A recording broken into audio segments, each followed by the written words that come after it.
লালমনিরহাটের কালীগঞ্জে সরকারি খাদ্য গুদাম থেকে 250 মেট্রিক টন চাল আত্মসাৎকারী গুদাম কর্মকর্তা ফেরদৌস আলমকে গ্রেপ্তার করেছে পুলিশ।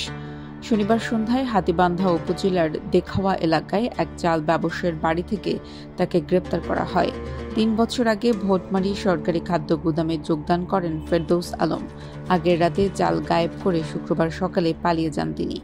উপজেলা খাদ্য নিয়ন্ত্রক এনামুল হক জানান, ওই খাদ্য গুদামের দারোয়ান চাল সরিয়ে নেওয়ার কথা তাদেরকে জানান।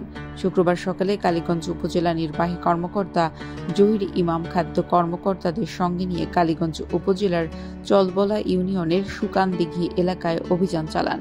সেখানে এক চাল ব্যবসায়ীর গুদাম থেকে 600 বস্তায় 30 মেট্রিক টন চাল উদ্ধার করেন।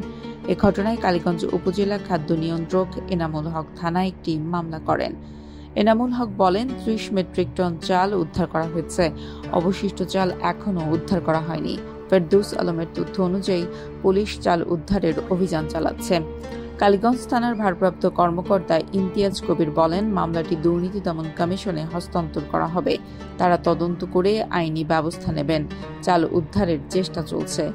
কালীগঞ্জ উপজেলা নির্বাহী অফিসার জহির ইমাম বলেন, এ ঘটনায় জেলা প্রশাসক অতিরিক্ত জেলা ম্যাজিস্ট্রেটকে প্রধান করে 4 সদস্যের একটি তদন্ত কমিটি গঠন করেছেন। তদন্ত কমিটি কাজ শুরু করেছে। আগামী 10 অক্টোবরের মধ্যে তারা জেলা প্রশাসকের কাছে প্রতিবেদন দেবেন।